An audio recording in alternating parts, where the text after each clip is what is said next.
우리가 잘 알고 있는 고린도전서 13장은 사랑장이라고 말합니다. 그 사랑장 맨 마지막에 뭐라고 말합니까? 믿음, 소망, 사랑, 이 중에 제일은 사랑이라 말합니다. 그렇습니다. 성경은 늘 사랑에 대해서 말합니다. 그리고 율법, 하나님의 말씀, 성경의 최고의 가치는 첫째, 하나님 사랑, 둘째, 이웃 사랑입니다.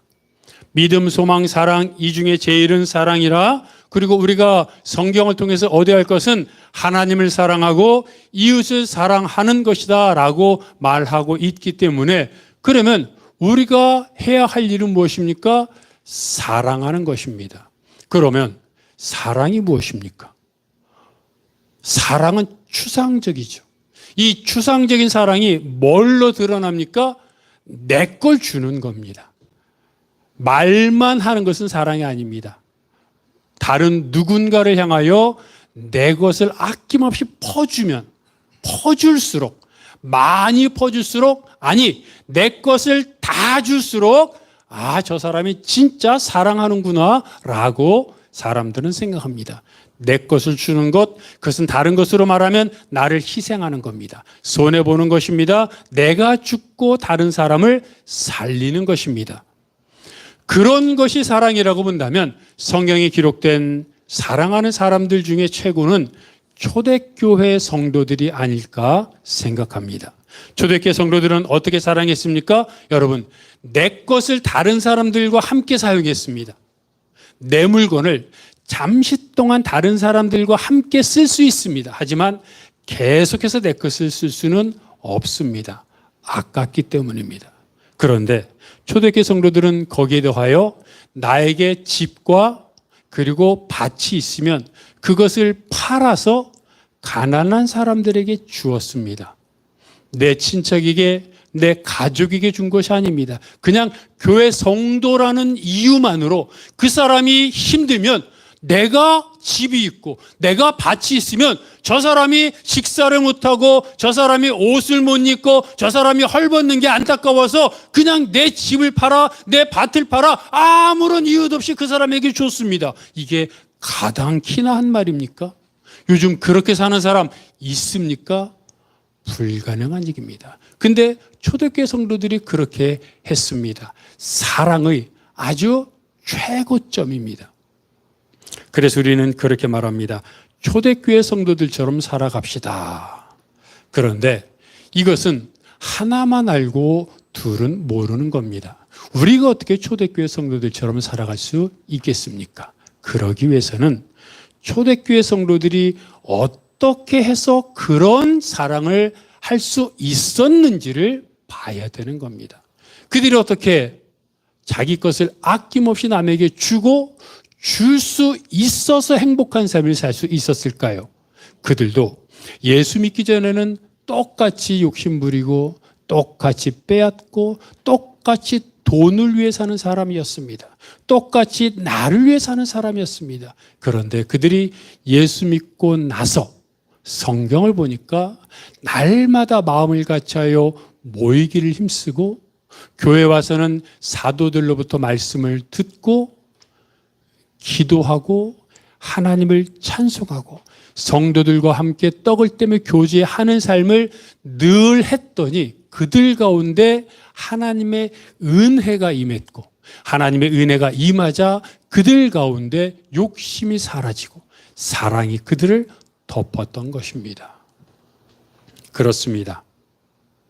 신앙의 완성은 사랑입니다. 그런데 그 신앙의 기초는 믿음입니다. 믿음에서 시작하는 겁니다. 믿음이 뭡니까? 어려울 거 없습니다. 믿는 겁니다. 여러분, 믿는 것과 믿으려고 노력하는 것은 다릅니다. 믿음은 노력이 아닙니다. 내가 믿어야지, 안 믿어지는데 어떻게 하면 믿을 수 있을까 하고 막 노력한다고 믿어지지 않습니다. 그것은 고통스러울 뿐입니다. 믿지 못하는 자기 자신이 초라할 뿐입니다. 믿음은 그냥 믿는 겁니다. 여러분들에게 묻습니다. 예수가 그리스도이심을 믿습니까? 아마 대부분 믿는다고 대답할 겁니다. 믿습니다. 하나님이 천지를 창조하신 것을 믿습니까? 믿습니다. 하나님 우리 아버지심을 믿습니까? 믿습니다. 대부분 아마 많은 사람들이 하나님이 아버지요 예수가 그리스도임을 믿습니다. 저도 믿습니다. 그러면 하나를 더 질문해 봅시다. 그러면 그런 믿음을 가진 우리가 예수님의 말씀대로 살아갑니까? 원수를 사랑합니까? 가난한 이웃을 위해 내 것을 뚝 떼어줍니까? 힘들고 어려운 일 있을 때 걱정하거나 염려하지 말고 염려할 것 대신에 오히려 염려할 거리를 하나님 앞에 갖고 가서 부르짖습니까? 이런 얘기들을 하면 대부분 고개를 숙입니다. 얼굴이 빨개집니다. 저도 그렇습니다. 믿는다고 고백하는데, 그리고 그 믿음은 사실인데 왜 예수님의 말씀대로 못 살고 있을까요? 여러분, 믿는다는 것은 아까도 말했다시피 예수가 그리스도임을 믿는 겁니다. 하나님이 천지를 창조했음을 믿는 겁니다. 근데 그 의미가 뭔지 압니까? 예수가 그리스도라는 말은, 그리스도는 다른 말로 구세주고 그 말은 다른 말로 구원자라는 말인데, 구원자라는 말은 내 삶의 어려움을 다 해결해 준다는 말입니다. 즉 내가 예수를 믿는다는 얘기는 내가 어려움을 겪을 때 예수님이 다 해결해 주실 것이라고 믿는다는 것을 고백하는 게 예수 믿는 겁니다. 근데 그렇다면 예수님 말씀대로 염려하지 않아야 하고, 원수가 있어도 하나님이 원수를 대신 갚아준다고 했으니 원수를 사랑해야 하고 기뻐해야 하고 나눠줘야 하는데, 예수는 믿는데 예수님의 말씀대로 살지 못하는 여러분뿐만 아니라 나를 보면서, 그러면 나는 예수를 믿는 겁니까? 안 믿는 겁니까? 우리가 이 지점에서 고민해야 합니다. 사실 예수님은 가이사랴 빌립보에서 제자들에게 너희는 나를 누구라고 하느냐 질문했습니다. 그랬더니 베드로가 뭐라고 말합니까? 마태복음 16장 16절 우리 다 알지 않습니까? 주는 그리스도시요 살아계신 하나님의 아들이십니다라고 고백했습니다. 그거는 최고의 신앙 고백입니다. 근데 그렇게 고백했던 베드로가 뭘 했습니까? 예수님이 잡혀서 신문 받는데 3번이나 예수님을 부인하고 도망쳤습니다. 예수님이 그리스도라면서요. 예수님이 살아계신 하나님의 아들이라면서요. 그러면 예수님이 신문 받을 때 군인이 물어본 것도 아닙니다. 여자 종이, 하인들이 물어본 겁니다. 그런데도 그 질문에 대답하지 못하고 예수님을 모른다고 도망쳤던 베드로. 저는 거기서 조금 더 나아가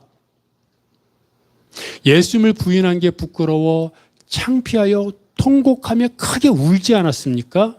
근데 정말로 베드로가 조금의 신앙이라도 있었으면 내가 잘못했구나, 내가 예수님을 부인했구나, 지금이라도 다시 들어가서 부인한 걸 잘못했으니 지금이라도 들어가서 아닙니다, 나는 예수님의 제자입니다, 이렇게 고백해야 되는 게 정상 아닙니까? 조금이라도 믿음이 있다면 아까 내가 모른다 그랬는데 취소입니다, 내가 예수님 믿는 사람입니다, 고백해야죠. 근데 베드로는 그 고백을 안 했고 끝까지 예수님 부인한 상태로 집으로 도망쳐 왔습니다. 베드로는 믿음이 있는 사람입니까? 없는 사람입니까? 일생 동안 5만 번의 기도 응답을 받았다고 하는 조지 뮬러가 있습니다. 조지 뮬러 목사는 평생을 하나님 앞에 기도했고 기도한 건 다 응답받았으며 약 15만 명의 고아들을 길렀다고 합니다. 근데 그들을 양육하는데 한 번도 사람들에게 말하지 않았고 필요한 것이 있을 때 하나님 앞에 기도하면 정말로 우리가 아는 것처럼 기적적으로 정확하게 그 시간에 하나님이 채워주셨습니다. 그 조지 뮬러의 자서전에 보면 이런 내용이 나오는데, 어느 날 교회 성도를 찾아갔습니다. 그 성도는 직업상 하루 14시간에서 16시간을 일해야 되는 사람이었습니다. 갔더니 여러분 14시간에서 16시간을 일하면 어떻습니까? 몸이 굽었습니다. 온몸이 초췌했습니다. 그래서 그 사람에게 말합니다. 성도님은 건강을 위해서라도 일을 줄여야 합니다. 그리고 그 시간에, 줄인 시간에 조금이라도 휴식을 취하고 당신의 영혼을 강건하기 위해 말씀을 읽고 기도함으로 휴식하고 하나님 앞에 나아가야 합니다라고 말했습니다. 그랬더니 그 성도가 이렇게 말합니다. 목사님, 제가 그렇게 하면 우리 식구들은 다 굶습니다. 이렇게 14시간, 16시간을 일해도 하루 벌어 하루 사는데 제가 일을 줄이면 어떻게 우리 식구들이 살 수 있겠습니까? 라고 오히려 질문을 합니다. 여러분은 어떻게 생각하십니까? 14시간, 16시간을 일했는데도 하루 벌어 하루 삽니다. 몸은 피곤합니다. 굽었습니다. 쉬지도 못합니다. 신앙생활이요? 당연히 못합니다. 기도하려고 눈 감으면 졸고 말씀 읽을 시간 없으니 아멘 하고 그냥 일어납니다. 그 말 뜻은 무엇입니까? 하나님이 나를 도우셔서 나에게 물질을 주시고 나에게 시간을 주시면 그때 내가 신앙생활을 하겠습니다라는 뜻입니다.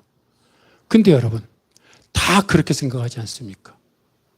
내가 신앙생활 못하는 건 시간이 없기 때문이고 물질이 없어서 돈을 벌어야 하기 때문인데 하나님이 나에게 시간을 주고 돈을 주면, 나에게 건강을 주면 하나님 앞에 나오겠습니다라고 생각하는 것이 말하지 않아도 우리들의 내면 깊숙이 자리 잡고 있는 나의 신앙 아닙니까? 근데 조지 뮬러는 그렇게 말하지 않습니다. 그 성도에게 이렇게 말합니다. 하나님은 먼저 하나님의 나라와 의를 구하면 이 모든 것을 더하여 주시리라고 말씀하셨습니다. 뮬러는 또 이렇게 말합니다. 성도님이 저번에 아파서 누워 있었을 때 누가 먹여 살렸습니까? 하나님이 성도님의 가정을 먹여 살렸습니다. 성도님의 가정, 성도님의 식구들을 먹이고 살리는 것은 성도님의 일이 아니라 하늘 아버지인 하나님의 일입니다. 그랬더니 그 성도가 고개를 끄덕거리며 알겠다고 말했습니다. 근데 뮬러는 책에 그렇게 말합니다. 겉으로는 알겠다고 말했으나 속으로는 그래도 내가 일을 줄이면 빚을 안 지고 어떻게 살 수 있습니까? 라고 의문스러워하는 표정이 역력했다라고 자서전에 쓰고 있습니다. 그리고 말합니다. 이 성도에게 하나님을 의뢰하는 사람을 위해 하나님이 얼마나 은혜를 베푸시고 도우시는지 증거를 내가 갖고 다니면서 증거를 좀 보여줬으면 좋겠다고 책에 말합니다. 여러분, 조지 뮬러가 찾아갔던 그 성도가 갖고 있던 그런 신앙의 모습, 주님을 섬기고 싶습니다. 말씀을 읽고 싶습니다. 기도하고 싶습니다. 신앙생활도 하며 하나님을 찬양하고 싶습니다. 그런데 내가 지금 형편이 어려우니, 내가 지금 일해야 하니, 내가 물질이 없으니, 건강이 안 좋으니 하나님 앞에 나아갈 수 없습니다. 하나님이 나에게 시간을 주시면, 하나님이 나에게 물질을 주시면, 하나님이 나에게 건강을 주시면 그때 나아가겠습니다라고 말하는데, 뮬러는, 아니 성경은 말합니다. 그 성도들, 하나님의 자녀들을 키우는 것은 하나님의 의무요, 하나님의 권리요, 하나님이 하시는 일이니 그런 어려움 가운데 하나님을 믿고 먼저 하나님 앞에 나아가면 하나님이 채워주신다는 겁니다. 여러분, 마음속으로 이 예화를 들으면서 나는 어느 쪽에 가까운지 생각해 보십시오. 힘듭니다. 어렵습니다. 그래서 먹고 살아야 합니다. 근데 그것이 먹고 살아도 끊임없이 힘들다 보니 시간은 점점 하나님 앞에 나가는 시간은 줄어들고 피곤합니다. 근데 성경은 말합니다. 먼저 하나님을 의뢰하면 하나님이 채우실 것이라고 말합니다. 사람들은 말합니다. 채워주시면 하나님 앞에 나아갈 것이라고 말하는데 성경은 말합니다. 하나님 앞에 나오면 채워주실 것이라고 말합니다. 여러분은 어떤 신앙입니까? 조지 뮬러가 답답해하는 것이 바로 그 부분입니다. 우리의 고민은 여기서 시작돼야 됩니다. 여러분, 내가 믿음이 있는가? 믿음이 있다면 왜 하나님 말씀대로 먼저 하나님을 향해 내 시간과 물질과 마음을 바치지 못하는가? 나는 정말 믿음이 있는 사람인가? 나는 어디까지 자라야 하는가? 성경은 이렇게 말합니다. 에베소서 4장 15절에서 이렇게 말하는데 한번 읽어봅시다. 시작.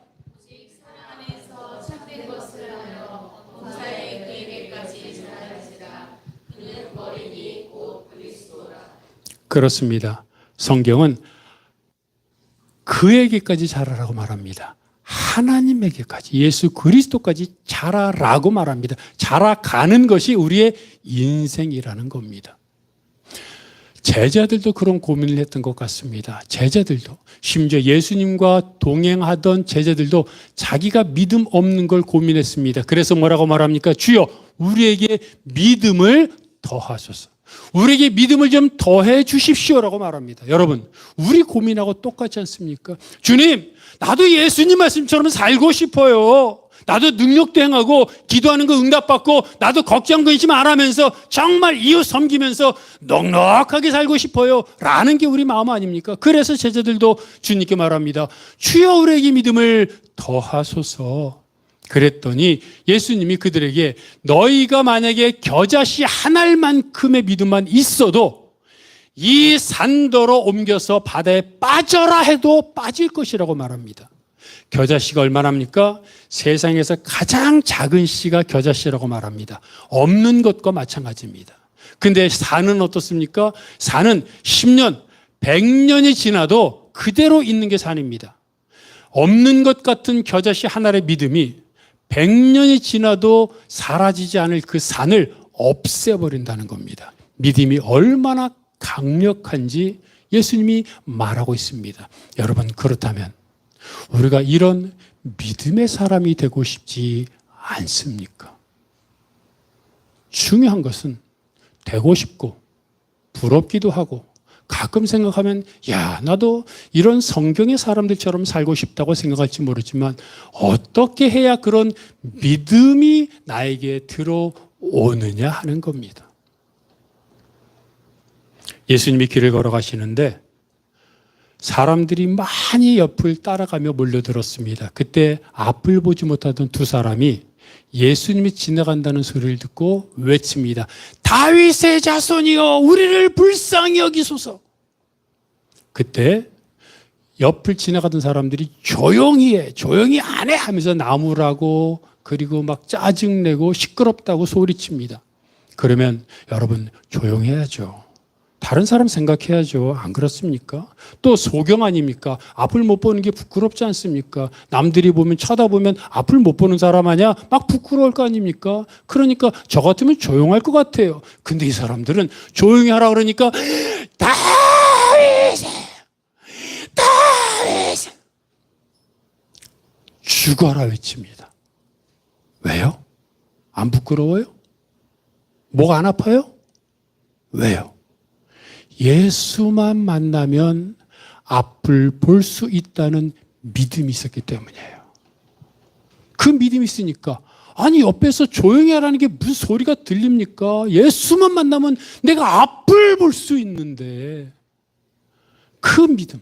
그리고 그들은 예수님을 만났고 앞을 봤습니다. 인생이 완전히 변화된 겁니다. 근데 여러분, 이들의 이 앞을 보지 못하는 사람들의 믿음이 어디서 생겼습니까? 천천히 생각해 보면 이들도 처음에는 예수님이 무언가를 고친다는 소문을 한두 번 듣지 않았겠습니까? 누구로부터? 근데 그때는 그런 일이 어딨어? 어떻게 앞을 보고 중풍병자가 일어나고 어떻게 벙어리가 말을 해? 어떻게 그런 일이 일어나라고 의심했을 것입니다. 그리고 코웃음 쳤을 겁니다. 근데 그 소리가 자꾸 들립니다. 한 번, 두 번 사람들마다 막 입소문이 납니다. 그리고 심지어는 아마 직접 고치는 것을 옆에서 본 사람의 얘기를 들었을 수도 있습니다. 사람들이 있으니까. 또 심지어는 어쩌면 진짜로 예수님을 통해 고침받은 사람이 하는 얘기를 들었을 수도 있습니다. 그러니까 처음에는 반신반의하고 코웃음 치고 그런 일이 어떻게 있을 수 있어 라고 생각했던 그들 속에 점점 진짜로 고쳤다는 사람을 만나니까 그 사람이 나도 고쳤어. 당신들도 예수 찾아가봐. 진짜라니까. 막 이런 얘기를 들으니까 어떻게 됩니까?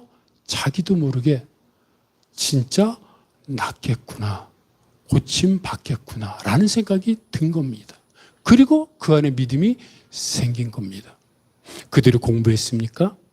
연구했습니까? 아닙니다. 들은 겁니다. 듣고 경험하고 이런 사람들의 얘기를 듣다 보니 자기도 모르게 믿음이 쌓였고 어느덧 그것은 확신이 되어 버린 겁니다. 여러분, 우리가 믿음을 가지는 것도 똑같습니다. 교회 나온다고 다 성숙한 믿음이 되지 않습니다. 처음에는 초신자입니다. 친구의 권유로, 가족의 압박에 이끌려 교회 나오는데 하나도 안 들립니다. 재미없습니다. 근데 듣다 보니 언제부터인가 한두 번 들리는 단어가 있습니다. 또 한두 번 생각하게 하는 말씀이 있습니다. 그리고 이렇게 하다가 의심스럽긴 하지만 어려운 일이 생기니까 기도하면 된다 하는데 한번 기도해 볼까라고 생각해서 기도했는데 우연인지 필연인지 하나님이 도우신 것인지 모르겠으나 기도했는데 응답받는 일이 생기면서 하나님이 안 계실 거라고 생각했는데 하나님이 계실 수도 있겠다. 하나님이 계셨으면 좋겠다라는 생각으로 바뀌는 겁니다. 그리고 교회에서 성경에서 말씀을 읽고 기도하는 삶을 이야기하니까 나도 조금씩 말씀을 읽고 기도하는 시간들을 보내면서 성경에 기록된 사람들의 마음이 느껴지고 이 사람들처럼 나도 해결됐으면 좋겠다. 주님 살아계시면 내 문제도 해결해 주세요. 이런 간절함이 마음속에 들어오고 그 시간들이 쌓이고 쌓이면서 결국 예수를 완전히 믿게 되는 겁니다.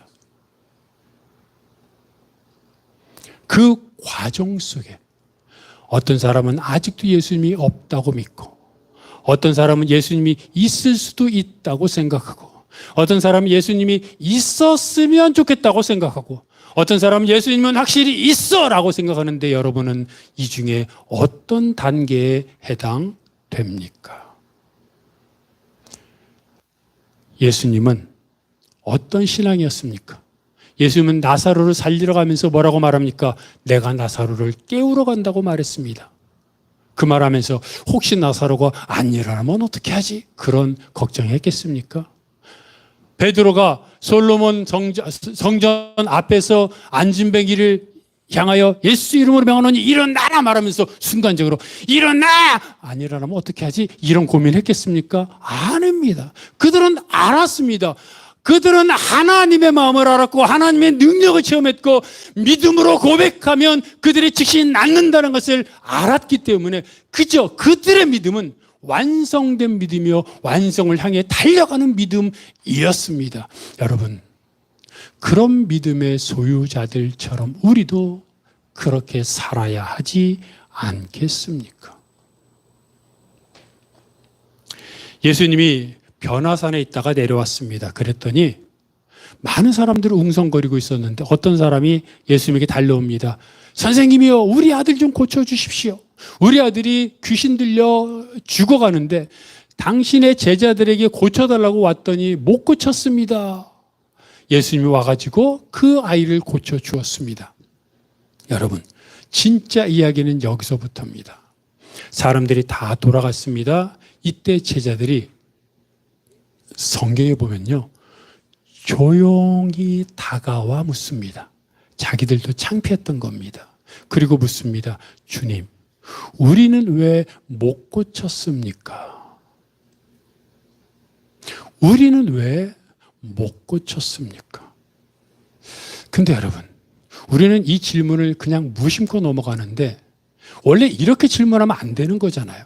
우리는 왜 못 고쳤습니까? 라고 질문하면 안 되죠. 뭐라고 질문해야 돼요?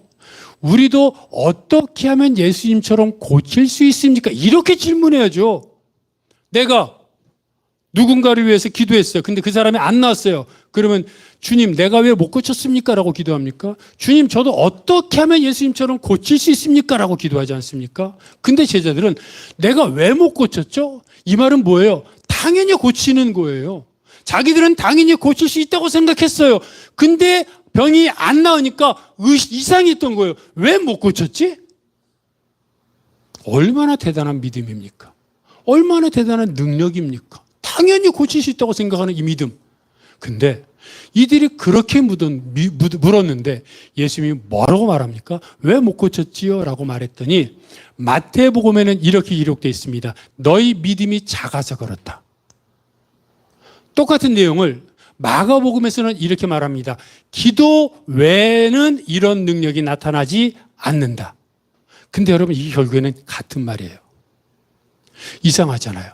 왜 못 고쳤죠? 믿음이 충만하잖아요. 근데 그들을 향해 예수님이 너희 믿음이 작아 라고 말합니다. 무슨 뜻입니까? 내가 고칠 수 있다고 믿는다고 믿는 게 아니라는 거예요. 실제로는 고칠 수 없었잖아요. 고칠 수 없는데 고칠 수 있다고 믿었다고 그게 믿음이냐? 아니라는 거예요. 진실에 기반된 능력에 기초한 그런 믿음이 아닌 허황된 믿음은 믿음이 아니라는 걸 말해요. 그러면 어떤 믿음이 진짜입니까? 능력이 수반된 믿음인데 그 능력이 수반되려면 뭐 해야 된다? 기도해야 된다. 제자들이 왜 내가 왜 못 고쳤냐고 물었습니까? 그들은 과거에는 고쳤거든요. 예수님이 제자들을 전도 보내면서 귀신을 쫓아내고 병 고치는 능력을 주셨어요. 그래서 그들은 처음에 막 놀랐어요. 근데 놀랐지만 이제 고치니까 그다음부터는 자기들도 당연히 고칠 수 있다고 생각했고 오늘 아까 거기서도 아들을 고쳐달라고 오니까 당연히 고칠 수 있다고 생각하고 외쳤는데 못 고친 거예요. 그래서 이상하게 생각하고 놀란 거예요. 근데 주님 말씀은 뭐냐면 과거에 고쳤고 과거에 귀신을 쫓아냈다고 하는 기억과 그리고 추억만으로 경험만으로 지금 능력이 있는 것이 아니라는 겁니다. 지금도 믿음의 삶을 살려면 지금도 기도를 통해 말씀을 통해 하나님 앞에 지속적으로 나아가야 하나님을 경험하며 믿음의 삶을 살 수 있다고 말하고 있는 겁니다. 허드슨 테일러라고 하는 선교사가 있습니다. 그는 중국 선교의 아버지라고 불리는 정말 위대한 선교사입니다. 그가 믿음을 갖고 선교했습니다. 그런데 어느 날부터인가 점점 사역이 많아지니까 힘들잖아요. 근데 동역자는 없어요. 돈도 필요해요. 근데 도와주는 사람도 없어요. 그러니까 나를 좀 도와주십시오. 동역자를 구하러 다니고 그리고 또 돈이 필요하니까 돈을 줄 만한 사람들을 찾아다니고 하루 24시간이 부족해요. 주님, 내가 주님을 위해서 일하는데 내가 왜 이렇게 고생해야 됩니까? 막 불평하며 투덜거리며 그리고 걱정과 염려 가운데 번아웃, 스트레스로 완전히 뻗었어요. 그런 가운데 하나님의 말씀을 읽었는데 하나님의 말씀을 읽다가 문득 요한복음 15장에 나온 포도나무 비유를 읽게 되었어요. 나는 포도나무요 너희는 가지니. 얼마나 많은 말씀을 읽었어요. 그 말씀을 얼마나 많이 읽었겠어요. 근데 그때 유난히 그 말씀을 읽으면서 나는 포도나무요 너희는 가지니 라는 말씀을 읽으면서 허드슨 테일러가 이런 깨달음을 갖습니다. 그렇지. 포도나무는 예수님이지 내가 포도나무가 아니지. 나는 포도나무에 붙어있는 가지잖아. 그러면 수분과 양분 누가 주는 거야? 포도나무가 주는 거잖아요. 가지인 나는 뭐 하면 돼요? 수분과 양분을 어떻게 해서 얻을까? 누구한테 받을까? 고민할 필요가 없어요. 그 고민은 예수님 몫이에요. 예수님이 어떤 사역자를 보내주실지 예수님이 어떤 필요한 물질을 보내주실지 예수님이 어디 가서 사역하라고 할지 이런 것들은 다 예수님이 포도나무니까 알아서 그런 고민일랑 예수님이 알아서 다 하시고 나는 뭐 하면 된다? 예수님, 포도나무는 예수님한테 꼭 껌딱지처럼 붙어 있으면 된다. 그걸 깨달은 거예요. 그러면서 아니 내가 왜 고생했지? 내가 왜 고민했지? 주님이 할 일을 내가 가로막았습니다.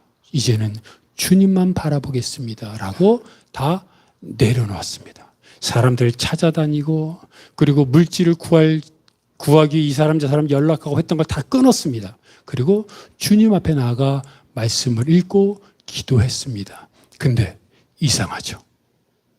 그때부터 동역자들이 찾아오고 물질 후원금이 들어오더라는 겁니다. 그래서 허드슨 테일러는 그 이후로 사역하는 곳마다 하나님의 은혜가 넘쳤고 결국 중국 선교의 아버지라고 불리는 그 귀한 사명을 감당할 수 있었습니다. 로마서 10장 17절은 믿음은 예수님의 말씀을 들을 때 생긴다고 말합니다. 믿음은 예수님의 말씀을 들을 때 생기는 거예요. 내가 믿음의 사람으로 살아가려면 예수님의 말씀을 들어야 돼요. 여러분, 예수님의 말씀을 듣는다 그러니까 괜히 예수님의 말씀을 이어폰 끼고 들어야 된다, 보면 안 된다, 들어야 된다 이런 생각하면 안 돼요. 예수님의 말씀을 듣는다는 건 뭡니까? 하나님 앞에 나아가는 거예요. 말씀을 읽고 기도하고 찬송하고 초대교회 성도들이 그랬던 것처럼 날마다 마음을 같이하여 하나님 앞에 나와 찬송하고 기도하고 말씀을 듣고 성도들 가운데 교제했더니 하나님이 그 모습을 보고 흐뭇하여 그들에게 하나님의 은혜를 쏟아 부어 주셨고 그들은 천국을 누리며 살더라. 그게 뭡니까? 기도했더니 응답받고 하는 일이 형통하고 걱정, 근심이 생기면 하나님 앞에 갖고 왔더니 하나님이 해결해 주는 거예요. 여러분, 예수 믿으려면 그렇게 믿어야죠. 죽는 그 순간까지 내가 천국에 갈 수 있을까? 죽는 그 순간까지 뺏고 다투고 욕심 부리고 그러면서 살 것이 아니라 다 내주고 내주면 내줄수록 하나님이 채워주고 또 사랑하고 그랬더니 하나님이 나를 사랑해주고 이런 신앙, 이런 믿음, 이런 믿음의 놀라운 여정을 기억하며 이제 내가 오늘보다 내일 하나님 앞에 더 나아가 하나님 앞에 정말 칭찬받고 하나님이 내 머리 쓰다듬어주고 아이 착한 것들 하나님께 사랑받고 그래서 이 땅에서 정말로 천국을 누리며 사는 여러분이 되시기를 바랍니다. 이 시간 다 함께 일어나셔서 말씀을 기억하시면서 십자가의 전달자 찬양하겠습니다. 난 지극히 작은 자, 난 지극히 작은 자, 주님 등에 계신 너희가 날 들으셔서 간절한 기계 와서만 부끄럽지 않게 십자가 전행하셨네. 어디든지 가리라 주 위에서 가면 나는 저리 그 십자가 내 몸에 맨 십자가 그 보혈의 향기 온 세상 채울 때까지 살아도 주를 위해 죽어도 주를 위해 살아 죽으나 난 주의 것 십자가의 능력 십자가의 소망 내 안에 주만 사시는 곳 난 지극히 작은 자 주님 등에 계신 주의가 날 부르셔서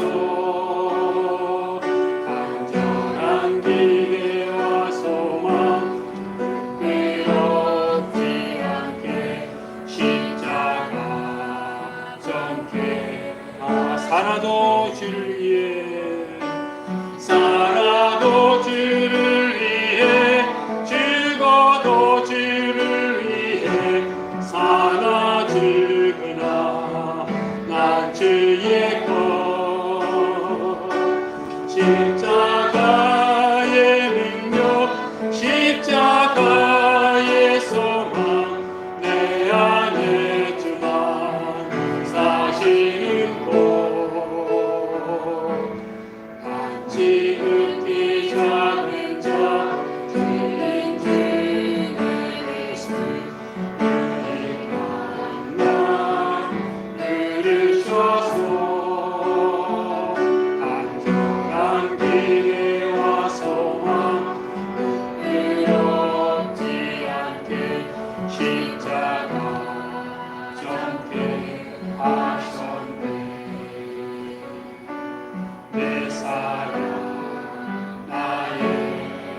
내 사랑 나의 십자가, 내 사랑 나의 십자가, 내 사랑 나의 십자가. 하늘의 은혜를 한번 경험해 본 사람은 하나님밖에 모릅니다. 십자가 은혜를 경험하고 나면 십자가밖에 보이지 않습니다. 나는 지금까지 경험한 최고가 무엇입니까? 예수 사랑. 예수 사랑 때문에 살아왔고 예수 사랑을 위해 살겠다고 이 시간 결단하면서 주여 주를 위해 살게 하소서. 주를 위해 살게 하소서. 주여 나를 도와주소서. 함께 통성으로 기도하겠습니다. 하나님 아버지, 하나님 정말로 우리가 이 땅을 살아가면서 하나님 믿음으로 살기 위해 주님을 경험하며 주님을 체험하며 주님이 주신 능력과 평안과 위로를 내가 경험하며 살게 하시고 이 땅을 살아가는 것이 많은 고뇌와 번민과 걱정과 어려움이 있지만 주님을 알면 알수록 주님을 체험하면 체험할수록 그 사랑이 나를 감격하게 하며 그 사랑 앞에 내가 꿇어 엎드리며 그 사랑을 위해 바울이 자기 생명을 조금도 아끼지 아니했던 것처럼 주를 위해 모든 것을 바쳤던 것처럼 나도 우리도 주를 위해 모든 것을 바치게 하여 주시옵소서. 입술로만의 고백이 아니라 머리만의 신앙이 아니라 가슴과 손과 발의 신앙이 되게 하시고 주를 위해 정말로 이 땅을 살아가는 성도들 되게 하여 주시옵소서. 주여 우리에게 은혜를 더하소서. 말씀으로 기도로 예배로 하나님 앞에 나아가게 하시고 하나님 앞에 나아가면 나아갈수록 우리 안에 하나님의 은혜와 사랑이 가득 차 하나님과 더불어 이 땅을 천국으로 바꾸는 그런 삶을 살게 하여 주시옵소서. 주여 주여 우리에게 은혜를 베풀어 주시옵소서. 주여 우리를 불쌍히 여기소서.